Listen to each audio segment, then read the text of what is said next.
Hello, welcome back to our lecture series for Western Civilization 102. We just finished discussing and learning about the enlightened absolutists or the enlightened absolutism, that age of reason that took place in the 18th century. And now we will turn our attention to empire and war, revolution from the years 1748 until 1789. Which is 1789 is the beginning of the French Revolution, to give you a time frame. Now, Mr. Chauvin will talk about, with his lecture on empire, war, and revolution, quite a lot of different topics, different subjects. There will be a discussion of Brandenburg, Prussia. It's hyphenated, Brandenburg, Prussia. A lot of times you'll only hear it referred to as Prussia. If you need to find it on a modern-day map, you just need to look for Germany, and that's the same region. We'll also, of course, talk about the Austrian Empire. With the Brandenburg, Prussia, of course, I've mentioned also in the past the Fredericks. Frederick William I is known as the Sergeant King. He was very focused on building the military in Prussia, which he does. Makes the military very central in Prussian society. But he didn't use it, and you'll hear more about this too in this lecture. But Frederick William I of Brandenburg, Prussia doesn't use the army. That will be left up to some of his successors. Frederick William I welcomed Jews and Protestants into Brandenburg, Prussia, which was good for their economy. A lot of middle class, tradesmen, merchants coming into Brandenburg, Prussia. And of course, you've also heard of Frederick II, or Frederick the Great, who comes into power in 1740 and will be in power during the years that we are talking about here, and how he uses the army quite a few times, actually. And one way that Frederick the Great uses the Prussian army is against their neighbor to the south, the Austrian Empire. Now, Austria, the king of Austria, and the Habsburgs is their dynasty, was Charles VI, and he had a daughter, Maria Theresa, who was his heir. And she was a daughter, she was a girl, a female. And so Charles VI was very worried about what would happen if she took the throne without some kind of agreement with the Austrian nobility to accept her. He just wanted to make sure everything was good, taken care of. So he eventually negotiates the pragmatic sanction that will say, yes, we approve of Maria Theresa, she can succeed after your death. But there's a problem because Frederick the Great, or Frederick II in Brandenburg, Prussia, when Maria Theresa comes to the throne, decides to take advantage of her, thinking that and hoping that this is a good moment, a weak moment in the Austrian Empire. And so he invades a place in Austria called Silesia, which of course begins that War of Austrian Succession that I mentioned before between the years 1740 and 1748. So you'll hear about the War of Austrian Succession again, and you'll also hear about the diplomatic revolution. And all that is, it's very simple. It's just a changing of alliances. Countries that were always friendly and allied together are now switching around. It's just called a diplomatic revolution. Friends are going to become enemies, and enemies will become friends. Alliances, friends is kind of stretching it. So you'll learn about that as well. We'll also learn about Russia and Peter III. We'll learn about the 7 Years' War, and actually Peter III, they were fighting against Prussia at the time. But when Peter III took the throne and became Tsar in Russia, he took Russia out of the 7 Years' War, which is between the years 1756 to 1763, which really helped Frederick a lot when he doesn't have to worry about being totally surrounded by enemies, because Britain was on Prussia's side, but Britain was only pretty much giving Prussia money. Britain was very focused on a war in the colonies. It's the same as the 7 Years' War in Europe. In the colonies, it's known as the French and Indian War. And again, it pitted England against France, just like England and France were enemies on the European continent. France was also an enemy to Prussia, but Britain doesn't put a lot of redcoats in Europe. Prussia is the one that really holds the front line, so to speak, on the European continent, while Britain is very focused in the colonies and the fighting during the French and Indian War. So you'll learn about the 7 Years' War in Europe. Also, you'll learn about the French and Indian War on the North American continent. And of course, what happens as a result of these wars. We'll also learn a little bit about the lead up to the American Revolution, which is very important to not only American history, but also to Western Civ as well. Declaration of Independence in 1776. And you'll hear about Catherine the Great, more about Catherine the Great and the Enlightenment during this time period as well in Russia. So you'll hear more about her again as well. And the rebellions that, a very famous rebellion that Catherine the Great faced called the Pugachev Rebellion. Of course, you know, Catherine wasn't Russian, she was German. And there was some, of course, talk and rumors that she actually had her husband killed in order to gain the throne. So she was very beholden to the nobility in Russia and the aristocracy. And there was a Russian tradition that a lot of people in Russia could not believe ill of their czars. So if their czar does something really mean or despicable or passes a really bad policy, a lot of times the people will not blame the czar or the czarina. They will blame their advisors, or maybe there's an imposter, because it was just this tradition that the czar or the czarina would not do ill for their people. So we'll talk about, Mr. Chauvin will also talk about Russia during this time period of empire, war, and revolution. Well, explaining what's going on in the world in the middle of the 18th century is a little complicated because of what happens during the middle of the 18th century.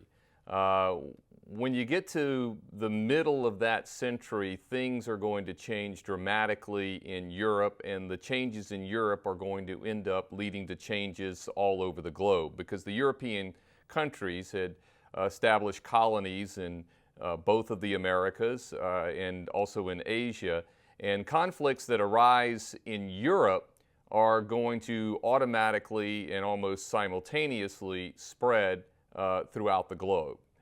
They're going to cross oceans, particularly the Atlantic Ocean, where fighting in Europe will spread to the colonies in America, in the Caribbean, and in North America.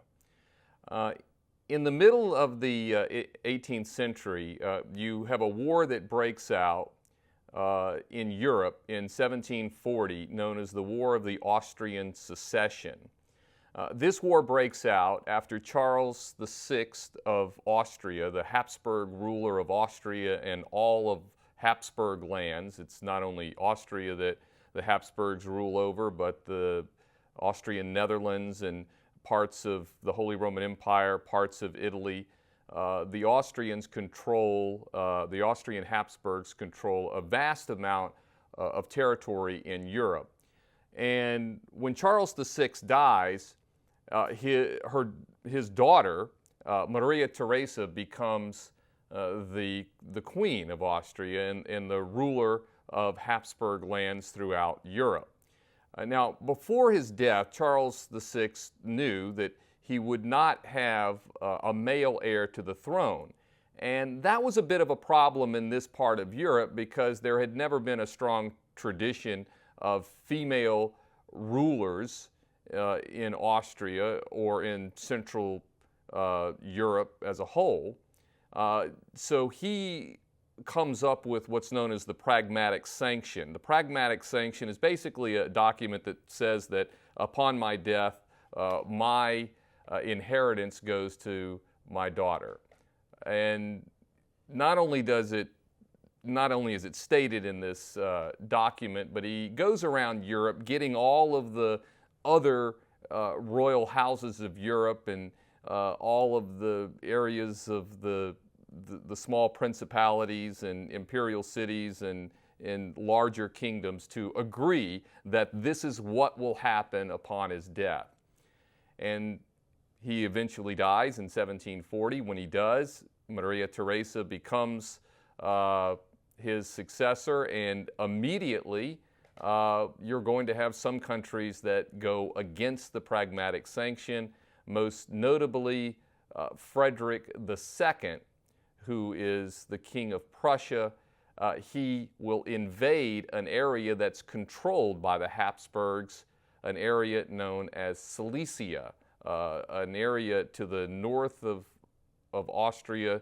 It's a very rich area. Lots of Germans live there. It's a mineral-rich area as well. Very important to Maria Theresa and to the Habsburgs. And this area is invaded by the Prussian general and taken over by the Prussians. That will start the War of the Austrian Succession. Now, what happens in this war, Austria will have an ally in Great Britain, and Prussia will have an ally in France. France is allied with Prussia primarily because the French Bourbons are rivals to the Austrian Habsburgs. In the end, as far as this war is concerned, in the end, what happens is pretty much a stalemate. And Frederick II's grab at this territory of Silesia will be upheld in the Treaty of Aix-la-Chapelle, which is the treaty that ends the War of the Austrian Succession. That treaty recognizes Prussia's control and Frederick II's control over the area of Silesia. This is not something that Maria Theresa is happy about at all. In fact, she really doesn't accept it. She might accept it in documentation, but she doesn't accept it in her mind. And in the years after the war, there becomes really an obsession to some degree by Maria Theresa to regain that lost territory. She simply can't stand for the fact that this territory has been lost to Frederick II. It takes her a while, but she begins to reestablish diplomatic channels in such a way to align herself into a better position to perhaps, for what she thinks is a better position at least, to regain that lost territory of Silesia. Now, what she also does is she rebuilds and reforms the Austrian military. She does this to a degree that gains her the respect of many in Austria and many in the military. And she goes about a quest to gain the alliance of a former rival, that being the French Bourbons. And this quest by Maria Theresa to gain the alliance of the French is something that will undo, at least temporarily, a rivalry that had existed for more than a century between these two, really even more than that, between the French and the Austrians. Now, she begins this diplomatic negotiation with the French, and the French at first, the King of France at the time is Louis XV, he doesn't agree to a strict alliance, but the French do agree that they will remain neutral in a future conflict between the Austrians and the Prussians over this territory of Silesia. Now, meanwhile, the British, who were on the Austrian side in the previous War of the Austrian Succession, will gain an alliance with the Prussians, a country that they opposed in the previous war. The British and the Prussians will make an alliance together, and that will push the alliance between the Austrians and the French further down the line. Because what's stronger than the rivalry between the Habsburgs of Austria and the Bourbons of France is the rivalry between the nations of France and Great Britain. Both of those countries are rivals on the world stage, in a sense that they both have these very large empires, and to a great extent their economies, the economies of both of these countries, are based on the empires and the territory and the colonies that they control in other parts of the world. So when the British and the Prussians join on the same team, that pushes the Austrian-French alliance closer together as well. Now, what happens, by the time we get down the road to around 1756, this is 8 years after the First War of the Austrian Succession ended, the war in which the Prussians again gained this area of Silesia that Maria Theresa, the Queen of Austria, the leader of Habsburg lands, wants back. By the time we get to 1756, it's pretty obvious that there's going to be another conflict, and it's really a continuation of the war of Austrian succession. Now, Frederick II, who is still and will continue to be long after these wars are over, the King of Prussia, will make a preemptive strike, in some ways, an aggressive lurch forward with his military by invading Saxony. And when Frederick II invades and overruns Saxony, which is a nearby principality in the northern part of this old remnants of the Holy Roman Empire, when he does this, that really starts the war known as the 7 Years' War. So in many ways, the 7 Years' War is a continuation of the War of the Austrian Succession.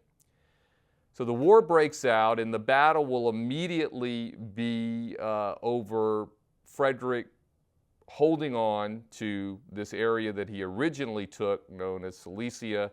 He wants to hold on to that territory and to also maybe gain other territory in Central Europe as well. Now, Austria now has the French on their side through this arrangement. Some call it the Great Change of Partners, or the diplomatic revolution. The fact that things had changed and had sort of switched over in such a dramatic way in Europe at this time.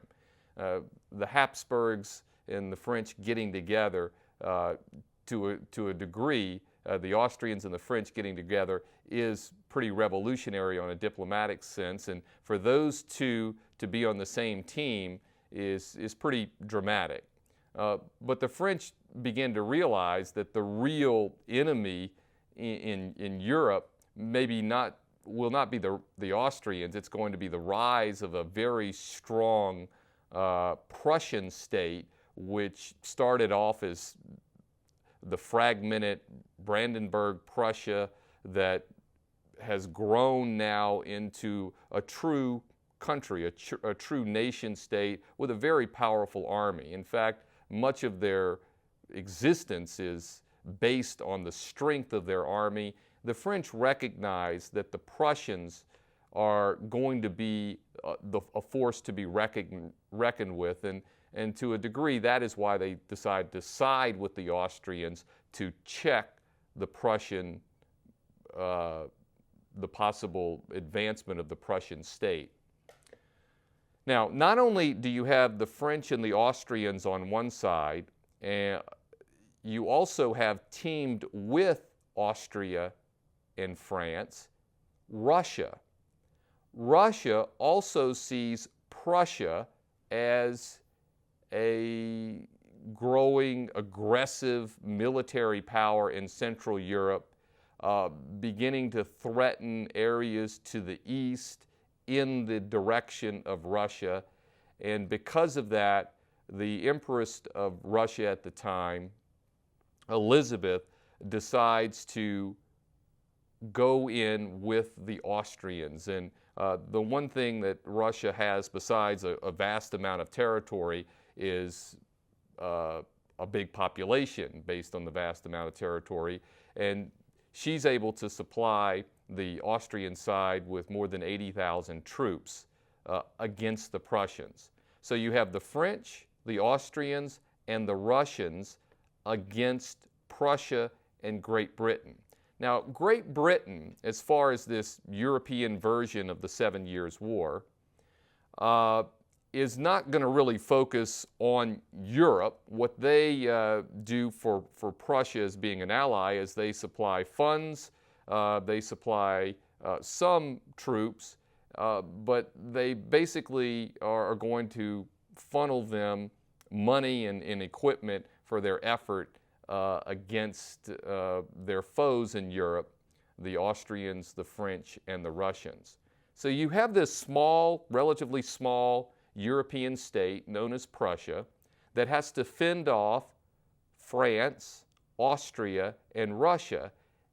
In essence, they're having to fight a war on all fronts in order to hold on to this territory of Silesia. And the British, what they decide to focus on, if they're not focusing on Europe, on a land army or a land force in Europe, they decide to focus their efforts elsewhere on the globe against the French, who's really their main enemy in this war. Austria is not really an enemy to the British, only in the sense that that Austria is an ally of France. So what the British do is they're going to focus their efforts in North America and in Asia and India in particular against the French.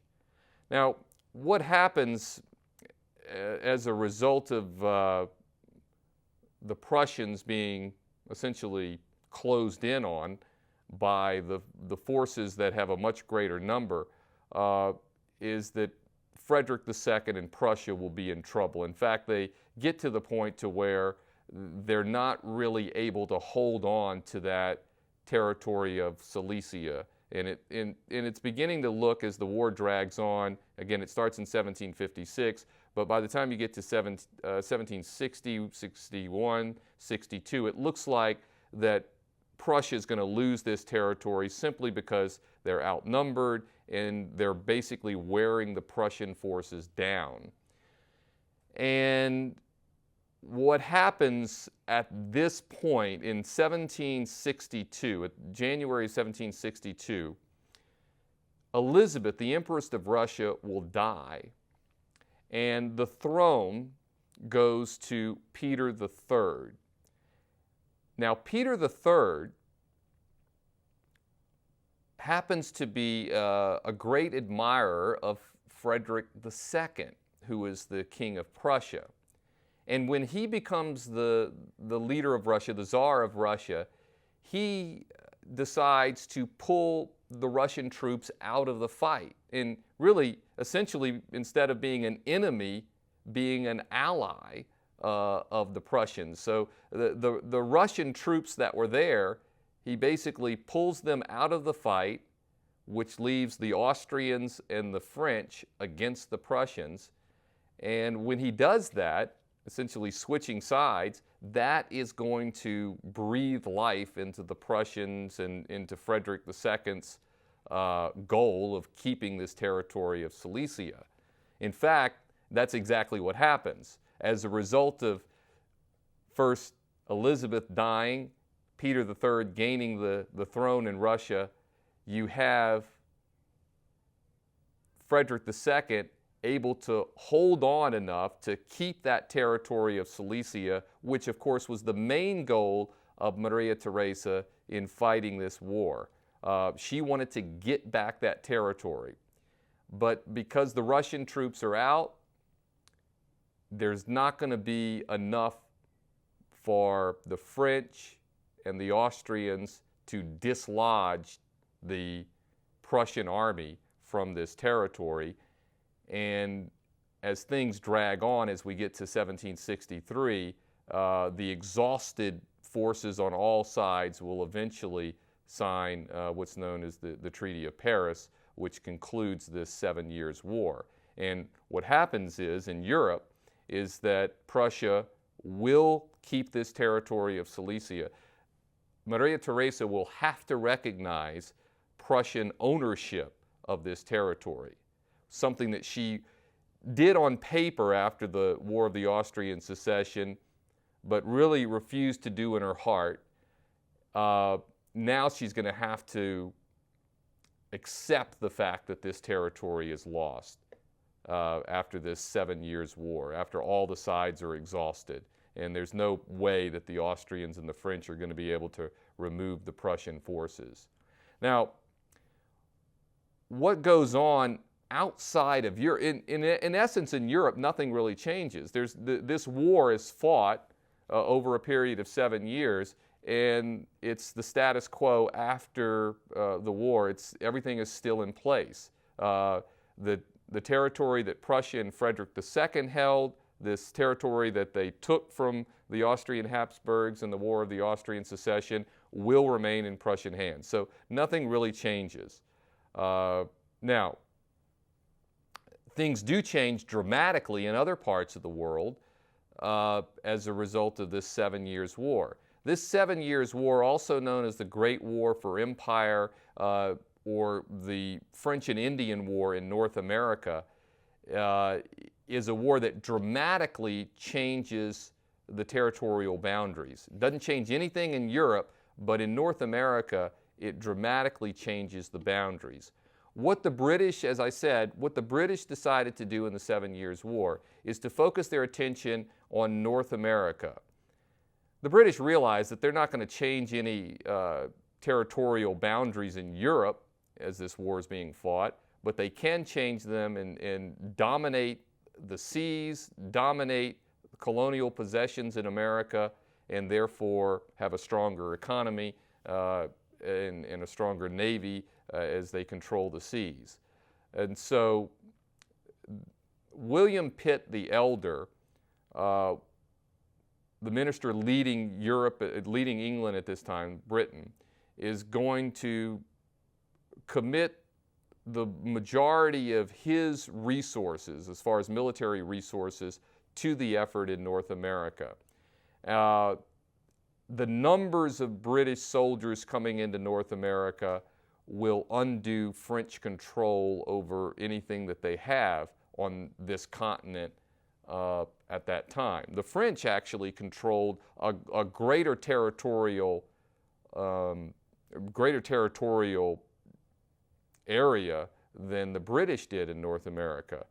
They controlled Quebec, the whole Great Lakes region, Canada, and the Mississippi, the drainage of the Mississippi River, which included the Louisiana. Now, of course, the great funnel of the Mississippi River drains today 31 different states. All of the rivers that flow into the Mississippi River from 31 different states today were claimed by France. France saw ownership of this territory that was drained by the Mississippi River. So if you take that area, it goes from Louisiana, the mouth of the Mississippi River, all the way up, providing a huge funnel from the Appalachians really to the Rocky Mountains. And that territory extended all the way up to the Great Lakes and St. Lawrence River. Of course, that's not drained by the Mississippi River, but the French had laid claim to that area before they claimed Louisiana in the prior century. So they controlled a huge territory in North America compared to the British. Now, the difference was the French only had about 58,000 French colonists in North America compared to the English by 1760, who had maybe 1.7 million on the eastern seaboard, the 13 original colonies. But territorially speaking, the French controlled a vast amount of territory. Of course, most of the people who lived in that French territory were not French, they were actually Native Americans. What we call the French and Indian War is the French and their alliance with Native American Indian tribes in America, mainly in Canada. They're going to gain an alliance with these Indian tribes to fight off the British. These Indian tribes sided with the French.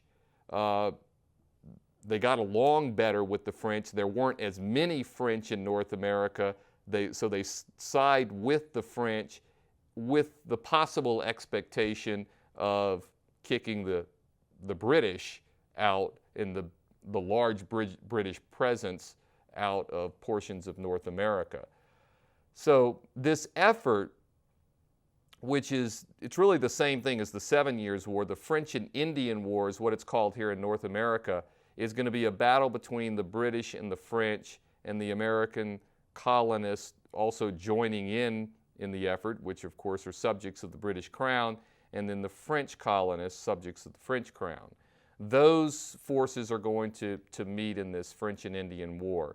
And the conflict between the French and the British mainly dealt with territory in the Ohio River Valley. The British were claiming that territory. The colonies claimed territory beyond the Appalachian Mountains into the Ohio River Valley. The French also claimed that territory. The Americans really weren't laying claim to Canada, or the colonies weren't at that time, but they were laying claim to this territory that extended out west from the Appalachian Mountains. So the fighting actually starts over control of the Ohio River Valley. You have Fort Duquesne, which is where Pittsburgh is today, which is a key a key fortress there for the French. Fort Duquesne is set up at where the Ohio River starts, where the convergence of the three rivers near Three River Stadium in Pittsburgh that forms the Ohio River. The Ohio River, of course, flows into the Mississippi River. That's part of the drainage of the Mississippi River. Essentially, that's part of, at this time, French Canada or New France, or French Louisiana, I should say, or New France. This is the area that's being contested. Now, for the first several years of this war, things really go the French way, but once William Pitt begins to allocate the resources more forcefully into North America, things began to change, and begin to change here in North America in favor of the British. The British are going to end up capturing first Fort Louisbourg, which is the main fort leading into the St. Lawrence River in Canada. When they capture that in 1758, that will open the way for the British to come down the St. Lawrence River to eventually capture Quebec, and of course the famous fall of Quebec, where that's essentially the capital for France here in the New World, in New France. When Quebec falls, and of course the two generals in that campaign on both sides end up dying in the battle for Quebec on the Plains of Abraham outside the city of Quebec. You have James Wolfe on the British side, the British commander, leading the British forces into capturing Quebec. He's killed in the battle. Also, the French commander who is charged with defending Quebec, Joseph Montcalm, is also killed in the battle.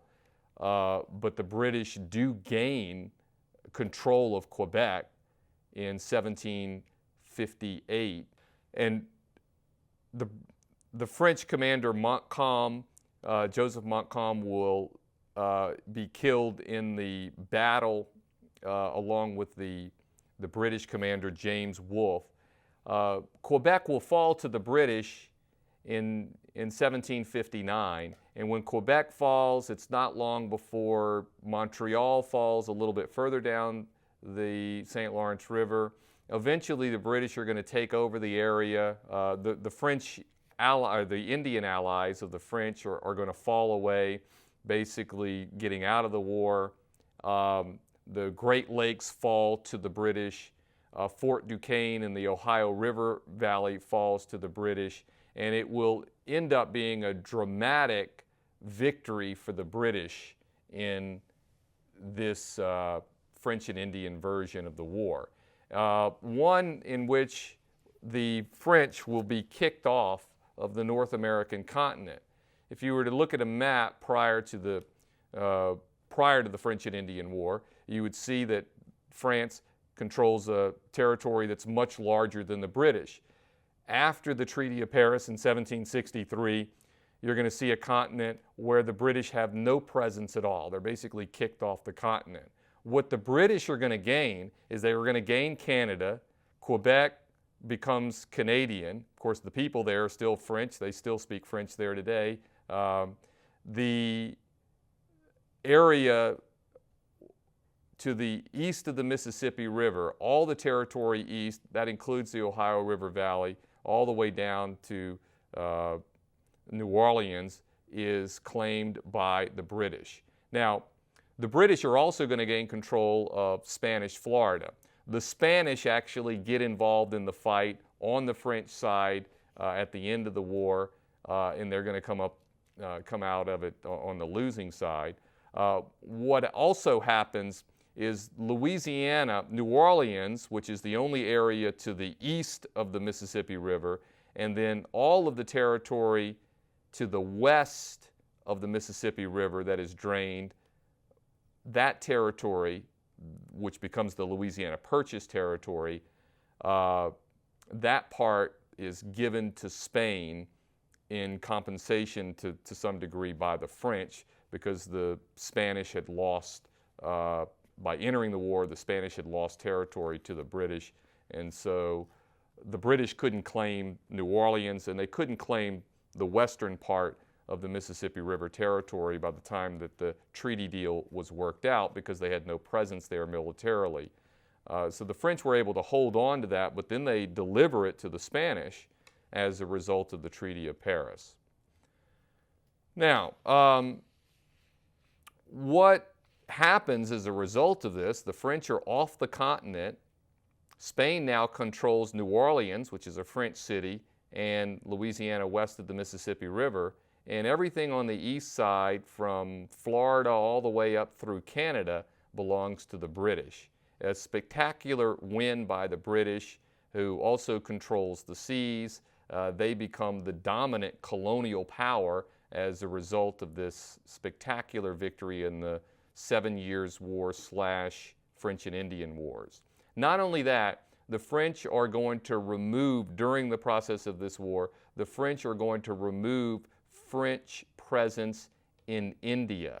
And India will fall under the firm control of the British without the French. The French no longer will have this presence in India, which will allow the British to further develop their colonial empire of India well into the next century, and in fact that becomes their most important possession in the next century, in the 19th century. Now, as a result of this conflict, the British gain this territory, gain this dominance on the high seas, gain this dominance economically, and have a great deal of prestige as well. for being on the winning side in the war. And again, the European conflict of the war didn't really change things in Europe. The things were still the same, but the reality was things were dramatically different in Europe because of the French loss of this territory and the British gaining control of North America. This, though, sets off a series of events in North America just after the French and Indian War, the Treaty of Paris, that will end up leading to the American Revolution. One of the things that happens as a result of the 7 Years' War is that these wars cost a lot of money. The European nations are in tremendous debt as a result of these wars. The debt needs to be paid off. The Americans, the American colonists, are going to be seen as a resource of, to some degree, by the British Parliament as a possible source of revenue. In other words, we need to tax the American colonies in order to help pay for the war debt and also to pay for their own protection. The British are going to leave British soldiers along the frontier, and the British Parliament and King are going to say, look, we're protecting you from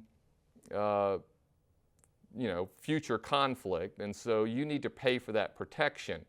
And what Parliament does is they will pass, first of all, they pass a tax known as the Stamp Act, which puts a tax on all printed material. This is in 1765, so this is 2 years after the 7 Years' War, French and Indian War ends, and the Treaty of Paris. The Parliament passes this tax known as the Stamp Act, a tax on printed material, where you would get this royal stamp on the printed material that would signify that you paid the tax. And it was on virtually anything that would be printed, from newspapers to licenses to deeds to playing cards. Anything would be taxed, and it would be an internal tax in the American colonies, which means that it's not a tariff, it's not a tax that's paid at the port, it's a tax that could be paid like a sales tax or an excise tax in all of the colonies, municipalities within the colonies that are far from the coastline.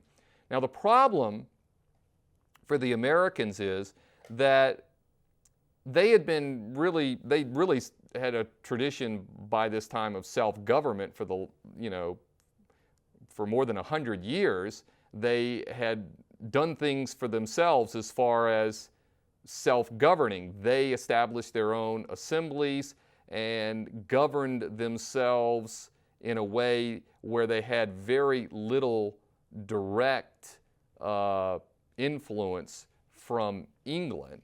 The individual colonies of Virginia and Pennsylvania and New York and Massachusetts and the other colonies had their own assemblies, they made their own laws, and they had taxes that they imposed on themselves, on the colonies, and that was what they were used to. What they weren't used to is having a tax that was passed on the other side of the ocean in London at Parliament, and then that tax being one in which the colonists would have to pay internally, like a sales tax. And when this Stamp Act was proposed or put into effect by Parliament in 1765, there were protests all over the American colonies. And of course, the Americans were saying that they weren't being represented in Parliament. They didn't have representation in Parliament. The English tradition was that you can be taxed as long as you have representation in Parliament. That tradition goes all the way back to really the first Parliament in 1295. The Americans were saying, we don't have that right. And of course, the slogan when the Stamp Act came out was no taxation without representation. In other words, the American colonials were not going to be taxed by Parliament because they weren't represented in Parliament. And the protests became so forceful. You have the Stamp Act Congress, where the colonies get together and they demand that the Stamp Act be rescinded. And of course, the Parliament will have enough pressure put on them by British merchants. Another thing that happens in protest to the Stamp Act is that the Americans are going to begin a boycott of British goods. And since there's 1.7 million Americans, we were a huge market, the American colonists were a huge market for British goods. And since we were boycotting British goods, merchants put enough pressure on Parliament to repeal the Stamp Act, which really never went into effect. Parliament does say, at the same time that they passed the Stamp Act, they say that, you know, we are going to repeal the Stamp Act, but by the way, they passed what's known as the Declaratory Act, which says that we do have a right to legislate in colonial affairs in all cases whatsoever. So the Parliament is saying, you know, we might be repealing this Stamp Act because of these boycotts, because of these riots, but by the way, we can do whatever we want, pass any law that we want, because you're part of the British Empire, and we as Parliament legislate the British Empire. Now, the colonials were happy that the Stamp Act was being repealed. And you go into a period at this time where there's tension between the mother country, the British, and the American colonials, where they try to introduce new taxes that maybe are more subtle than the Stamp Act, maybe more traditional type taxes that the British did have the authority, like tariffs and things like that. But you start having a buildup, partly because of the Enlightenment and the ideas that came out of the Enlightenment, and partly because the Americans had been doing things on their own for so long that they had grown into their own identity. You start having a feeling of animosity or tension between British soldiers in America and American colonials. And you eventually have the Boston Massacre that occurs in 1770, in March of 1770, where British soldiers are going to kill about 5 American colonials. It'll be dubbed the massacre, even though the taunting, a lot of the taunting came from the American colonials and along the Boston Harbor. The propaganda that comes out from that is a massacre. The idea is to push British tyranny over the Americans. Many people began to see, well, maybe we ought to be our own country. And that was a pretty radical group at that time, a very small group. But as things go forward, we get to 1773, and the British do have a tax on tea. In 1773, there's going to be a protest against well, it's not really it's a protest against the actions by Parliament with the Tea Act of 1773 that creates this monopoly for tea for one particular company called the East India Tea Company, which had the rights to sell tea to the British colonies. But Parliament was saying that this is the only company that can sell tea, and it undermined, again, American trade freedom, and they didn't like being told that they had to buy it from this one particular company known as the East India Tea Company. And so these East India Tea Company ships started to enter American harbors, and the Americans protested the fact that they didn't want to, they were boycotting basically the tea, and they didn't want the tea to be brought into America. And in Boston in particular, there's a group of Americans, partly led by the Sons of Liberty, that will board these 3 East India Company tea ships that were in the Boston Harbor, go onto the ships and pull the tea up, hack open the chest of tea, and dump the tea into Boston Harbor. And of course, that's the Boston Tea Party. That's in December of 1773. This destruction of property from the protest that had gone on before wasn't such a blatant destruction of property. I mean, and you're literally talking about millions of dollars worth of tea being poured into Boston Harbor. And that crossed the line as far as Parliament is concerned. They had had enough with the British, or I should say the Americans, at this point, and that's when they passed what's known as the coercive acts, which in America were called the intolerable acts. And these acts put severe restrictions on Massachusetts as a colony, where most of the activity was occurring. It shut down the British port. It also put in as governor of Massachusetts a royal governor. These intolerable acts severely limited the right of public assembly, so the people like the Sons of Liberty and other groups couldn't meet. It restricted their freedoms and their rights that the Americans traditionally had and they grew up with, since the British had never, all of a sudden they were really telling them what to do after the Boston Tea Party. Well, what the British Parliament wanted to do with these coercive acts is to set an example of Boston and Massachusetts in general, to tell the rest of the colonies that if you do something like this, then this is what's going to happen. And instead of the colonies looking at it in that way, the way Parliament wanted to look at them, they sympathized much more with Massachusetts, and they began to side with Massachusetts. And you eventually have the colonies sort of binding together, militia groups getting together, Minutemen, militia groups to be ready on a minute's notice get together, training in the American colonies in case something further happened. And eventually, as we get into 1774, something is going to happen in 1775, where you have outright fighting that breaks out, first at Lexington and Concord between the British soldiers and the militia groups here in America. That fighting, which will break out in Lexington and Concord in the spring of 1775, will eventually lead to the Second Continental Congress forming a Continental Army and naming George Washington as the commander-in-chief of that army, and having an army raised in order to fight against the British. And the British, who had just won this dramatic victory in North America, kicking out the French, now had to deal with a rebellion in North America against, of course, a rebellion arising from their own colonists.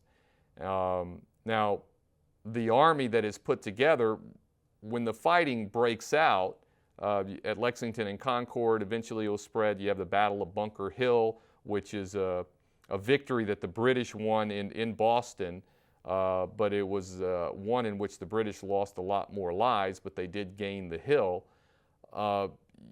You eventually have the British, when George Washington arrives on the scene in Boston after the Battle of Bunker Hill, you will eventually have the evacuation of the British from Boston. But the wars, you're basically going to have a war, the American Revolutionary War, that goes forth from that point. Now, at first, the Americans aren't fighting for independence. They're just basically fighting to not have Parliament tell them what to do anymore, basically to leave us alone. Many people thought that they would be part of the British Empire, be subjects of the king, but simply not be told what to do.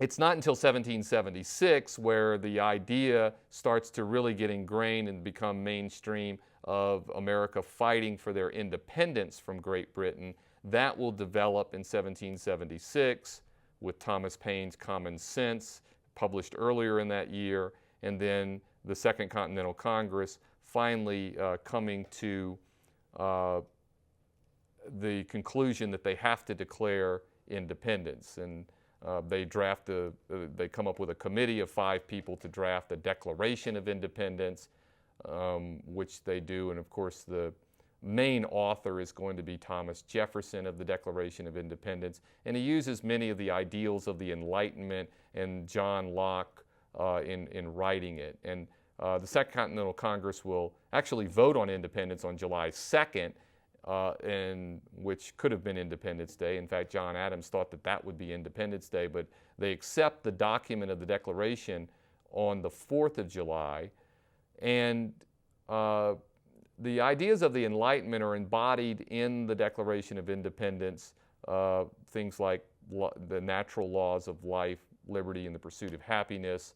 And Thomas Jefferson really goes after the king, and America declares its independence from Great Britain.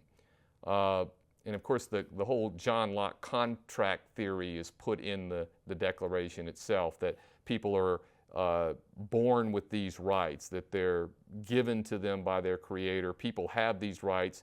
They're not given to them by government, but what government is there to do is to protect those rights of life, liberty, and the pursuit of happiness. And if government doesn't do that, according to John Locke, who wrote in the previous century back in England, then the people have a right to get rid of that government. And that's what Thomas Jefferson was basically saying in the Declaration of Independence. And that's what happens.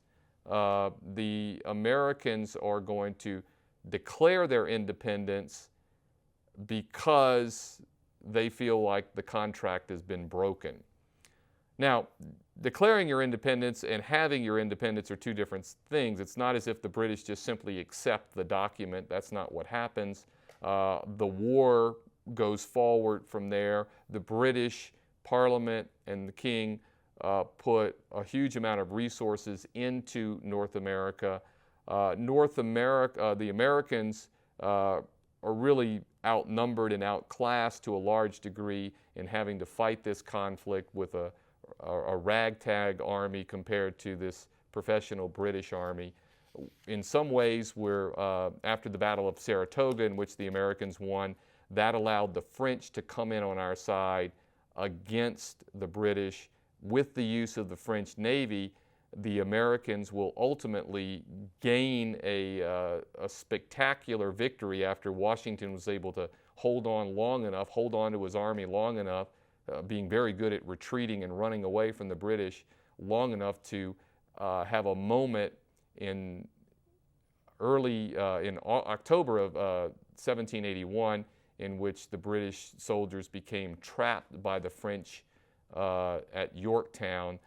They could not get off of that small peninsula at Yorktown in Virginia.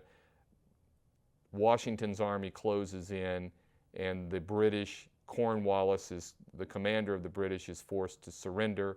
And Lord North, who is the prime minister, knowing that since this war had drug on for so many years, many people in Parliament had grown tired of the war, tired of the expense, tired of the fact that they wanted to bring the Americans back into trade and to trading back and forth and being a market for British goods. Lord North knew that was it when Cornwallis's large force surrendered at Yorktown, that from that point he was not going to be able to gain enough support to continue his efforts fighting in North America. And the British are finally going to give the Americans their independence in a treaty in 1783, just 20 years after the Treaty of Paris in 1763. America basically takes away from the British a big chunk of the territory that they took away from France. America is given all the territory from the Mississippi River over to the Atlantic coast and south of the Great Lakes and south of Canada. That makes the United States into a new country, of course, and that American Revolution is successful against the British a very short time after the spectacular British victory over the French in the French and Indian War. All right, so we've learned about a lot of what's happening in Europe, and not only on Europe, but on the North American continent as well at the same time. When we come back for our next lecture, we're going to start discussing the origins of the French Revolution And I had mentioned that that year, 1789, was the beginning of the French Revolution. So we'll talk about what's leading up to this French Revolution, what events that have taken place in previous lectures will actually be pulled in to cause France to revolt as well. Remember, we had the American Revolution. It was successful.